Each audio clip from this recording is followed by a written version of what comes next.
zip off the end of a gooey duck while they're growing. And every time they have a storm, you can go out and look at even a brand new one that has all the white tubes. Half of these are missing. So they're out in the sound.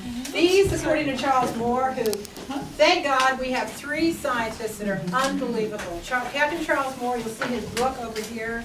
I think. Yeah. He's the world expert in marine plastic debris. He's the one who found the garbage patch in the Pacific Gyre.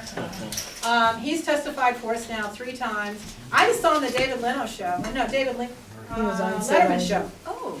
And I said to my husband, he's an expert on plastics. We got a problem. I'm going to call him. And my husband says, you got to be kidding. You're going to call Captain Moore? Yeah. So I call him. And I call like 7 times trying to track him down. Finally find him. And he said, I don't testify in hearings. I went, you need to. I said, aren't you worried about plastic? He went, well, yeah. And I said, then you need to come to Puget Sound and help us. And he said, okay. So he did. And he testified at Pierce County first. Then he testified at the Shawinigan Hearings Board when the Department of Ecology came in and defended the shellfish industry on letting an application go in where it was designated critical salmon habitat. It was 2 documented forage fish areas. They were going right between all of it. And the Department of Ecology came in and defended them, saying there was no impacts. And he came in and said, look, he looked him right in the eyes and said, look, Department of Ecology.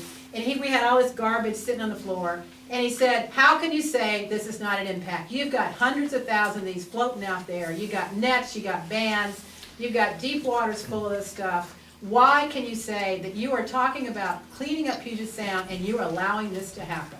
You should be getting them out of the water, not putting them in the water. And they sat there and brought in their expert from the University of Washington, who sat there and said plastics weren't a problem. They don't have any evidence in Puget Sound we need microplastics. And we're going, what? You're teaching our children? Oh, that sounds bad. Because what also Charles pointed out is, see all these nets? You noticed out there that they'll either have canopy nets on clam beds or on gooey duck. They also have these. These get fouling organisms on them. They get mussels on them, anything that clings. And once anything clings, they got to break off. When they break off, they're breaking off plastics with them. So these stuff is degrading. Kurt has always been a PVC fan of why it's going in, and pointed out that they don't, when they put these in, I'm sure they're not deburring the end of both ends when they cut all these, and all these 40,000 pieces. Every one of those burrs is going to break off and go in the sound. Those are microplastics.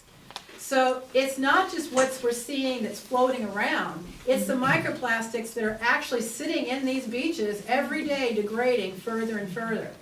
We found the research, and their own scientists said, these degrade in 10 years in the water. These on land degrade in over 100. So tell me, if they're degrading in 9 years or 10, what's going on? What's happening to our waterways? How much plastic is coming off this stuff?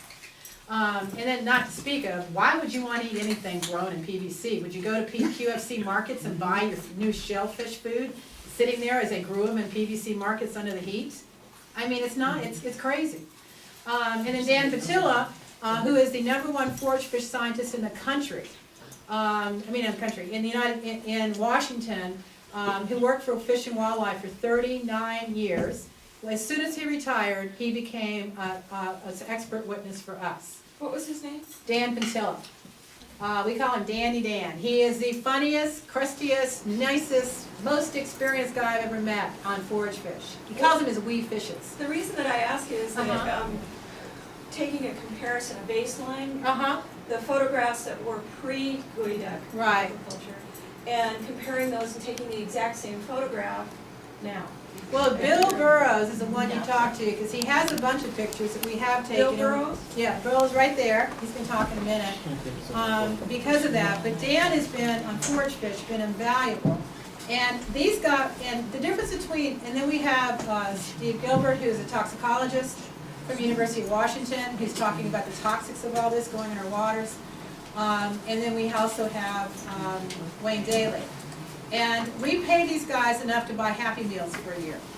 They are not doing it because we're paying them big bucks like the industry does. They're doing it because it's the right thing to do. So, I know that Bill wanted to say something on Journal Management Act, and then, oh, you want Burley? Okay, Heather? Where is Heather? You want to talk about Burley Lagoon for a second?